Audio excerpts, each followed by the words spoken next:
I just bought this 2002 Polaris 700 Twin for 550 bucks. Now the seller was originally asking $1,000 and they said that the carb was flooding. And I kind of talked to him over the phone like, cause it looked a little rough. And I was thinking like, I'd like to be closer to 600 bucks on it, but let's just try to talk him down, you know, 800. If it really only needs a carb job, not too bad. They sent me a video of it running.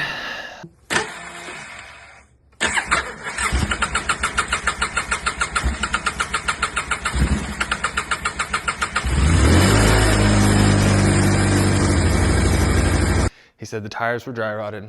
They were pretty rough, which there was one flat in the photos. Okay. And he kind of insisted on meeting me. So he meets me. It's about an hour drive from me, about 40 bucks in fuel.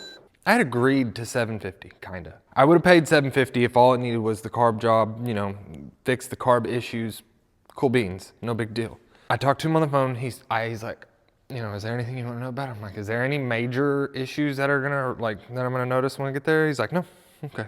Now I assumed probably bearings and bushings, but okay. He leaves this out. It's been on fire. He did not mention that.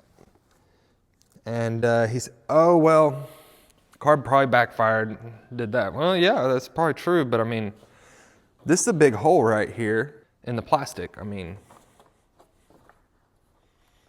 it's a pretty good sizable hole. So quite frankly, it pissed me off a little bit that I wasted my time driving over there, because I probably would have just passed on this unit at that if I'd have known that. But I'm already here, and he's like, I was like, I can't do 750.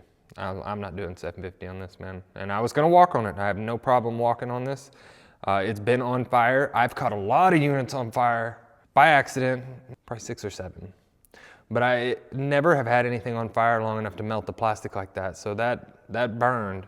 And so he's like, well, what do you give me for it? I was like, I'll do 500 bucks. He's like, oh, I can't do that. I'm like, all right, man. No, you know, I understand. I really wish you'd have mentioned that it had been on fire. You know, all the bearings and bushings being bad, it sucks, but you know, it is what it is. And it's also one of the units, the more you look at it, the worse it gets. He started showing me some other stuff. Now the hours and miles in this aren't too bad. He's like, oh, the winch works. Then I'm like, hey, it smells like coolant. He's like, oh, right there. I'm gonna take that cover off to be able to see it better. But the radiator hose is some kind of ghetto tape repair. Oh, that's probably what that's from. Okay, that's probably not what it is, because you could smell it burning. No big deal, we'll figure it out. It's definitely got an exhaust leak. The cylinder head cover is definitely leaking, and it's got the old school plastic one on it. If you're familiar with the 700s, they switched from a plastic head cover. The valve cover right there would warp and bend. They switched it to an aluminum one, and that's what we'll put on here. And the exhaust donut on there, that's definitely bad too. And he's like, man, will you meet me in the middle at 600? I was like, no. And I honestly, when I run into stuff like this, if somebody, you know, if I talk to you on the phone and I know you have the knowledge, I was fully prepared to go home empty-handed. Like, you failed to mention that. You probably failed to mention all sorts of stuff on it. No telling what's actually wrong with it. And I was like, man, he was looking, I was like, you know what, I'll tell you what, I'll do 550. You know, 600, I'm gonna walk on it, I'm not buying it. He's like, all right, I'll do 550. Well, some of the other things I noticed, and I thought this was the U-joint play, but if you look,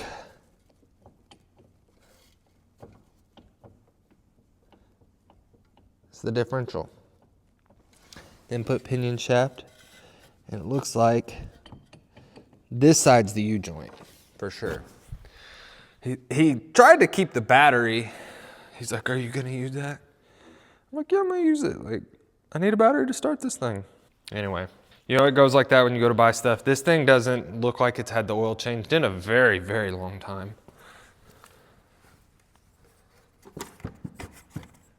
There's no coolant in the reservoir. That stuff's black as hell and it's overfilled. Super thin. The only plus side to this unit is it does actually run. Now it's kind of backfiring and stuff, and I'm hoping that's in regards to it was running without the airbox and exhaust leaks, hopefully. Let's see, like all this is melted. I have to redo that tube right there. I have to leave it on there for now, otherwise I'll forget about it. But he tried to also tell me there's some story that this was owned by an old man and only used to check fences and such. Now I don't know about y'all, but I don't know any old men throwing 28-inch gators to check fences. Could be wrong. I don't believe that for a second. For some reason, there's a big push bar mounted here on the back. Let's see if this battery is still holding a charge. How many hours am I? 274 hours. I guess that's 528 miles. I mean, that would mean it hadn't really been road, but.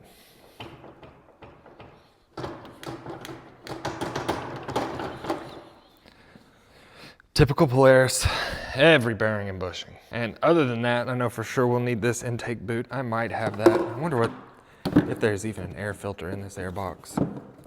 This is in the back of his truck and I didn't even look at it. I just stuck it in my truck. It's got an air filter. Ain't been changed in a minute though. So we'll start this thing up again and see if it'll start for me. Probably should get a fire extinguisher.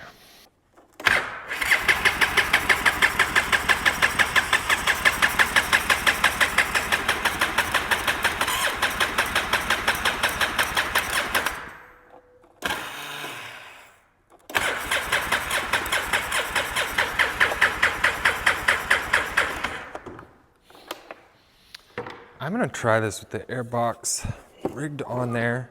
He said it was flooding out, but anybody who is familiar with Polaris will know that these will not run right without the correct one. So if you don't have the correct upper duct part that bolts off of this, because they basically have a different one for every model.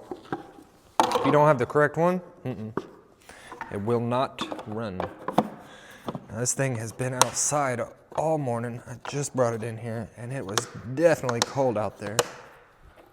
Let's try this.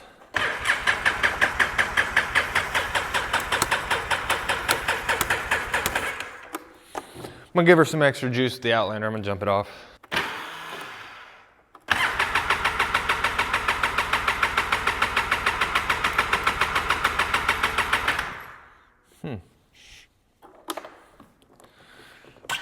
Gotta shape this fuels in.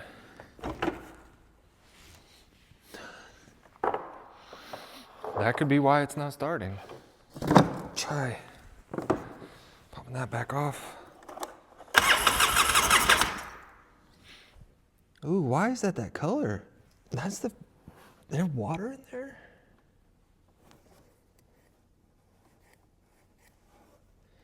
Huh.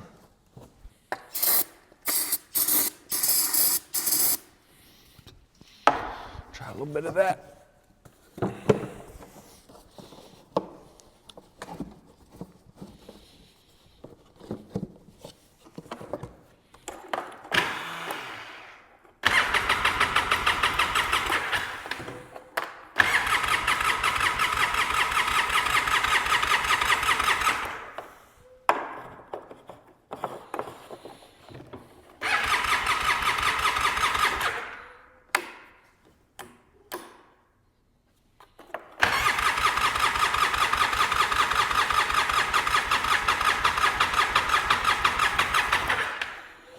A little weird right there.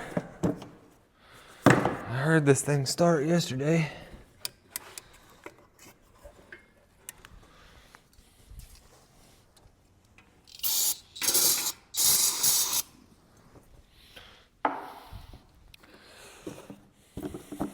We're standing there. It didn't take him very long to fire it up, and honestly, it was pretty cold then too. It's been like in the 30s, below freezing all week. Go on there.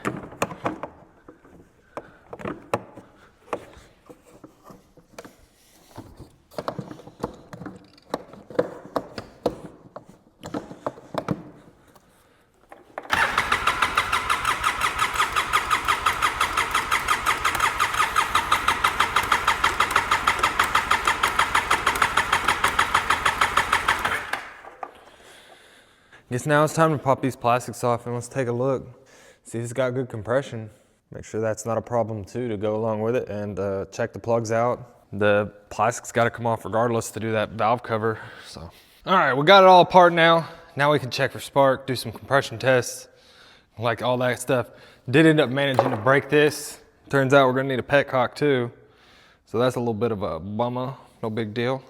He must have had that turned off, and I bet that's why it wasn't getting fuel.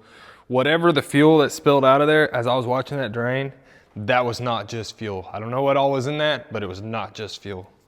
I want to check for the sparky spark now. I can tell you what, those plugs do not look like they've been changed. Let's see if this one has spark, and hopefully y'all can see it on the camera, because it's a difficult camera angle. There's no spark there.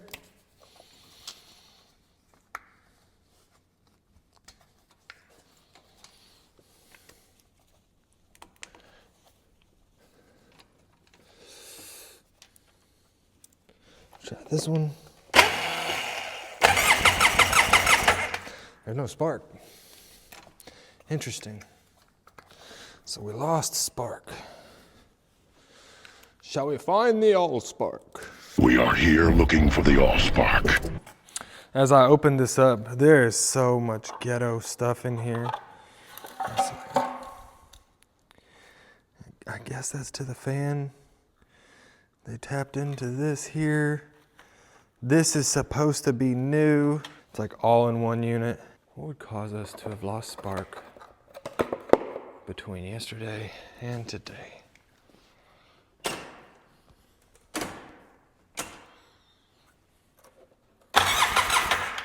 Hey, look at that, lucky me. I happen to have an OEM one because a few months ago I went to look at one of these 700s and I thought it was fixable. From the photo it looked like about like this, and then when I got there that thing had been open for a long time. Let me set this tripod up. And it was toast. Not the kind of toast you eat either. This is faster to check this than it would be to go look up the specs and see how much voltage it's supposed to be putting out and this and that and the other. We can just put it on here. Now we can try it again. Oh, I guess I could have left one of these off. Let's see if we get spark.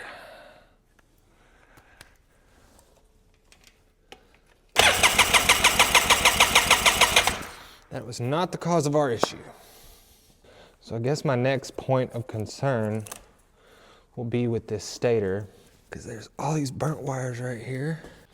Let's see if there's any like broken wire, damaged wire underneath this sheathing. All that looks good. So as I'm messing with this, I realized like these wires were wrapped around this and they're live. I wonder if that is something that's ghetto rigged for it to work.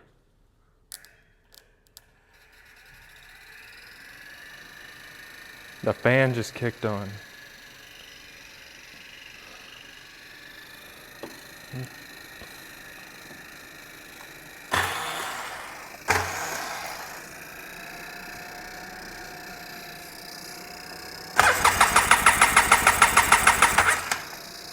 That's why you never pay what someone's asking for when you buy something on Marketplace. Lowball the shit out of everybody. That's gonna be the slogan. Lowball the shit out of everybody. Another thing I noticed was the wire for this was damaged. I tried shoving that back up in there. That's all corroded too. I wonder if I got a good connection there. Because I mean, that is feeding. I mean, your stator comes in right here, and this is what feeds. I don't know if that's a signal wire or not. I don't know these 700s that well. So we got spark now, and I can't remember, and it was something with the 500s. I'm gonna have to look this up to see. Something to do with you unplug this. This is something to do with the reverse override. I'm gonna have to look it up, but that, I unplugged it, bam, we got spark. So I'm gonna actually have to look that up and see what it is that causes what that actually goes to. Because man, I'm gonna have to fix all this wiring. There's a lot of wiring to fix. I got another fan, so that's not that big a deal. It's just when something was supposed to be like, you know, do some carb tuning, maybe some bushings. Go out to get it, and now you got a headache. So as I looked it up, turns out there's actually more than one thing that can cause that. In the past, where I've had that issue, it was to do with the limiter that's in there, something to do with the throttle cable length, which might make sense. There was no play in the throttle, causing it to lose spark that way. And we're gonna try that. I put a little more slack in that cable. See if that does it.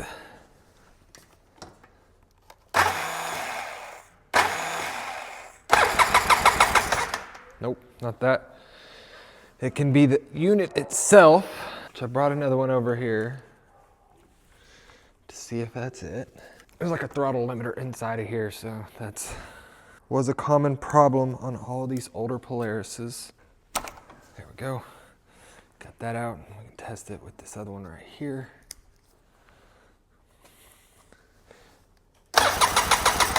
Nope. It said it could be this over here, this left switch. This one does look rough. If I did not have all these parts, I would test voltages and do all that good stuff. But I have most of this on hand. All these connections look like shit. I actually got a new one of these from a buddy of mine the other day. So we'll try it.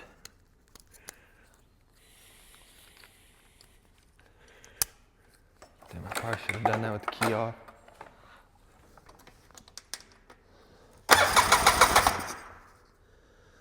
Try pressing the reverse over. Said the other thing that causes it's the ignition. The ignition itself. Let me see if I have another one of them. And check it again. Got one of the finest Chinesiums money can buy.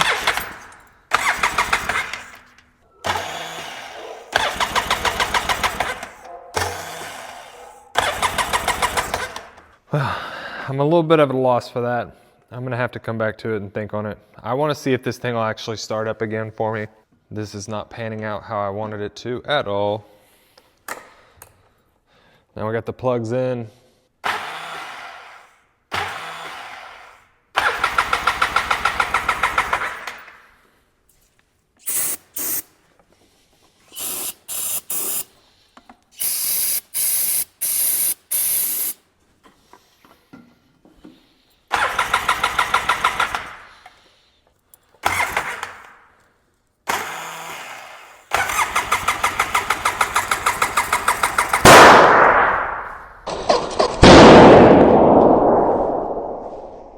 That's a first. That does not smell good either. I have no idea what would have caused that. I basically got to a point where I want to try to test fire with the airbox on there, see how it goes, see how it sounds. I don't want to be trying to troubleshoot why this won't run correctly with this carb, with all the exhaust leaks it has.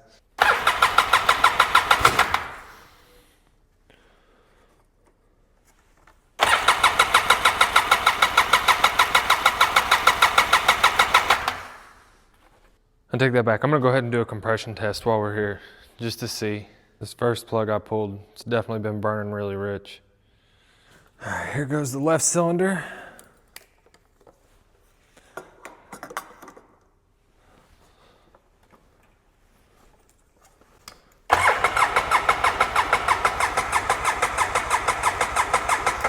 Right up under 150. See if we get accurate reading more than once.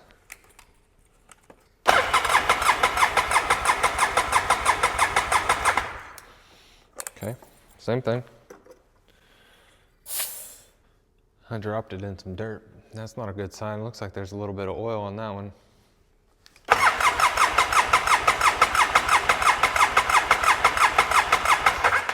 That's a problem. That is a problem because they're supposed to be within 10 PSI of each other. And that one, was that like 160 something? 170 something. That's 170 and the other one came in at 140. Let's do it again.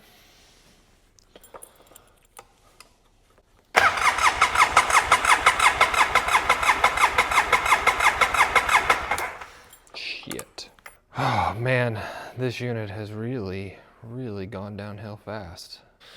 Well, I'm gonna go put some stuff together and see how much it's gonna cost me to fix this, to see if it's honestly worthwhile. I mean, this isn't worth that much ready to ride and in the shape that it's in. We'll see. I'm gonna have to order some parts today if so, but this has definitely turned into a lot more of a project, and I don't want to sell somebody something that's just a piece of shit. Quite frankly, at the moment, that's exactly what this is. All right, and we are back with this crusty unit. I spent far too much on this, far more than I wanted to spend, but it's kind of like you got to complete it or it wasn't worth nothing. It is what it is. Got us a new battery. These are cheapest on Amazon.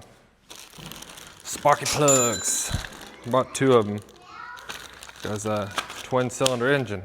New seat cover. I did not go with a cheap one this time because every time I go with a cheap one, they don't fit well.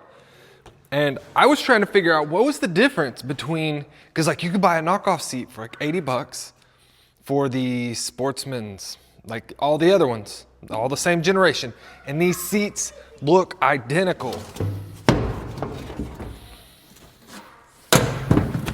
This is a terrible representation, but this is from the 700.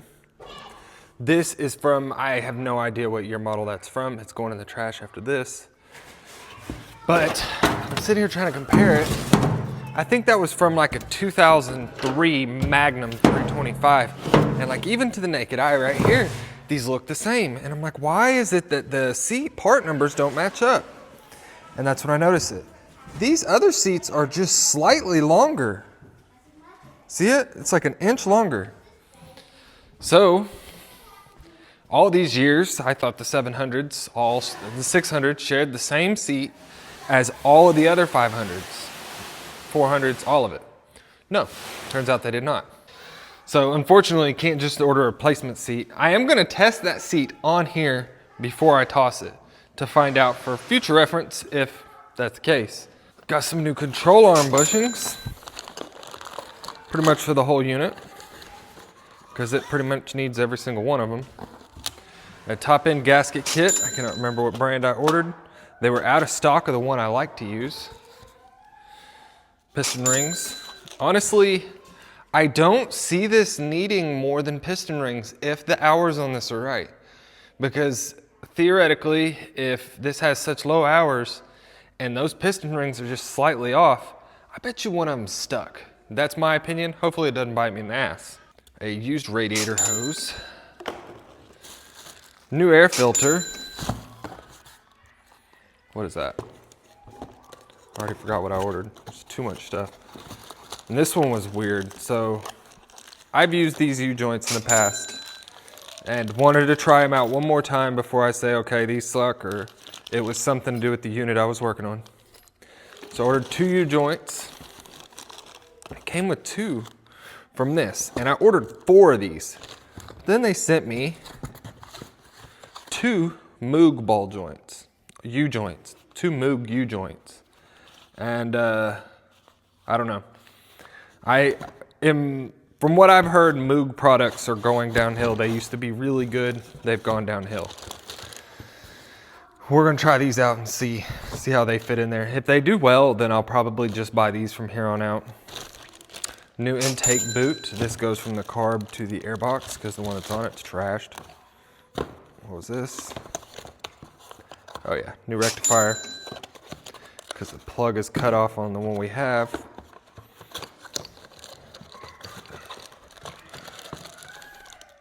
New fuel petcock. I don't know why they sent this in such a fancy case, but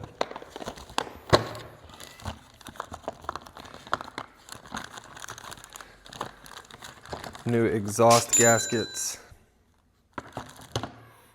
That's what I bought it for, and it came with all the extra stuff. We'll hope these actually fit, because they normally don't.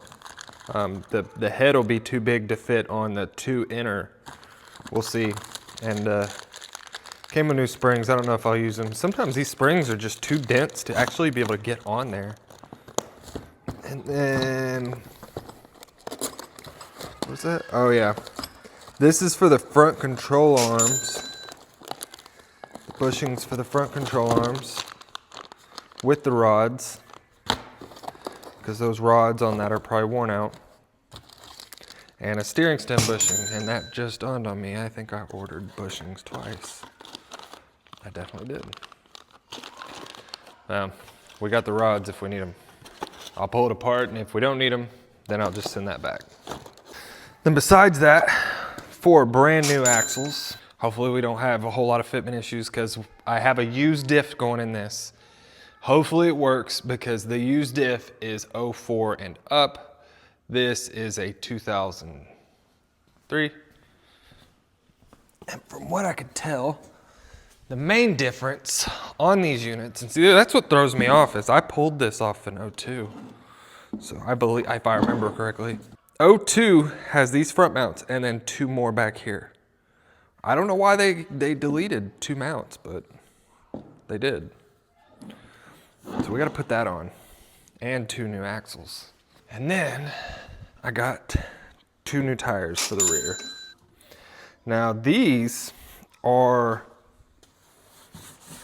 Halberd, whatever that is.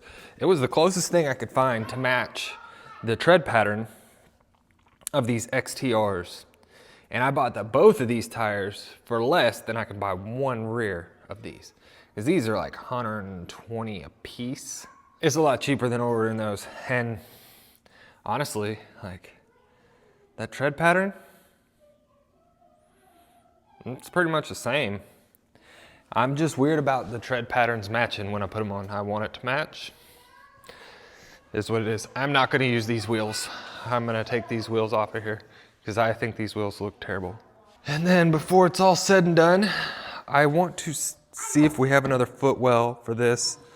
It's kind of confusing because I guess 03 had different footwells, 04 had different fender flares. And then if you look over here on this side, this has the older style footwell on it. So I'm gonna see if I have 1 more of these for the right side, or even 1 of those, either way. I know I have another 1 of these fender flares because that one's broke down there. And we gotta gut all of this winch wiring off because I'm not gonna put that back on there. And hopefully this thing turns out pretty decent. So today I'm gonna do things a little different. Normally I kind of get it running first and then do everything else. Well, this one, I'm gonna do it the other way around. I don't really feel like troubleshooting this morning, so I'm gonna start with the physically hard stuff and move to the stuff you have to use your brain for.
Got it.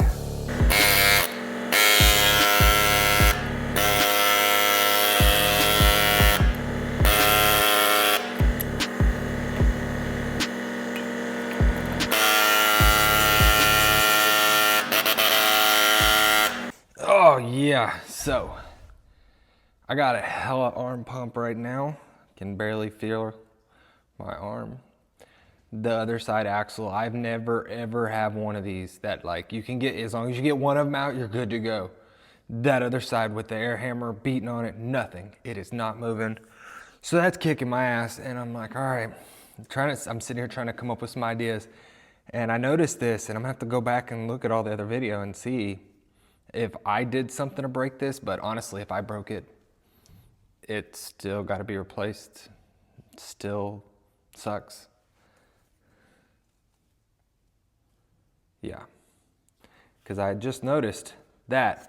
I put my arm on it and it folded over. I was like, all right, worst case, no big deal. That's no big deal. But that is a problem. Judging by that rust right there, that was already broken. Yep, just went back and watched the piece of video. That's actually been broken just as soon as I started. Now, I want your opinion. You let me know down in the comments. Do you think the hours on this unit are legit? At this point, it's been a few days, but I talked about it earlier in the video. I don't remember how many hours are actually on it. It's like 400 or 500. Do you think those are actually legit to this unit? Because I've seen some high hour units, and this is not all rusty throughout like a normal, like a unit from up north would be. I don't know. I don't think that hour meter's right. I mean, maybe it's just had a hard ass life, but this was not ridden by some old man in a field. Between this and the last few units, Polarises I've done, I'm definitely over Polaris right now. I'll be actively seeking to not buy a Polaris on the next units. I have no idea what it is with these 600 and 700s, but for some reason, the axles are harder to get out of these than anything I've ever purchased. I have no idea what the deal is with that, but it's every single one of them. I finally got the other side out with beating and soaking and beating and soaking, and I gouged that diff up. Whew. Luckily this rear diff was trash. Otherwise I wouldn't have tried that method to begin with. So we're gonna put back together what we can, swap out the rear diff, and go from there. This is not going smoothly. And if you were unaware, I would have just pulled it out and just tossed the diff with that cup in it. But you can't pull these bolts for the control arms without, guess what? Pulling the axles. It is a design with Polaris, it sucks. It really does. I used to hate anything to do with these roll pins too. But this roll pin driver, that makes all the difference.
Unfortunately, that is where this video ends today.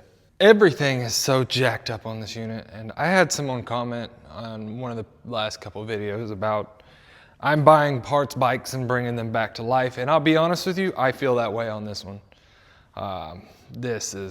It's rough. I screwed up, I guess I should have ordered tie rod ends. These ones have a bunch of play in them, so I'm gonna have to buy tie rods. If you noticed when I was putting that front drive shaft in, it didn't look like it had any U-joints. That's because it doesn't. It's a used drive shaft that I forgot I had that happened to have good U-joints in it. Because the Moog U-joints, I don't know if they're right, and I didn't want to spend a bunch of time trying to make them right because I've already got a lot left to do on this. I'm gonna have so much time wrapped up in this unit. So I just stuck the used one in there, and I will send those U-joints back. This is another thing gonna get replaced. This front is all beat up and rusted. And I happen to have a used one sitting back there. So that one's gonna get replaced too. This side, front wheel bearing and hub are jacked. It needs a front wheel bearing, and either spend a ton of time trying to get the bearing race off this hub. Not really doable because it's supposed to be in there. Not really, it's not really easy to do. It's kind of a pain in the ass and time consuming. I happen to have a used hub. I'll utilize it, no problem. And I'm probably going to use this strut, but I need to double check that it will work, and I will have to swap the red spring onto it, since this has red springs on it, obviously. Another issue I ran into, and this is 100% my screw up, I bent the rear drive shaft, putting the U-joint in. So as you can see right there, you see how that's sticking out? I ended up cutting out all the other ones, and I tried to make this work. That's why it looks so janky in here at this point, but that C-clip will not fit in there. I had stuck the drive shaft in before I noticed that I didn't have the clip on all the way, and when I started spinning it by hand, that started coming out. Luckily, I noticed it because it could have turned catastrophic very quickly. Just grenaded that, especially after I got everything in there. Yeah, that'd have sucked. Unfortunately, this wasn't a good unit to do, but we are too deep to turn back now. So over the last, I don't know, 2 weeks, that's all it's been. It's just, these units are taking me so much longer than they normally do because they need so much more work than they normally do. And this unit here, I should have passed on it. I knew it. I knew it when I saw it. But we still got to order that control arm. I need to check to see if I can get away with that rear caliper.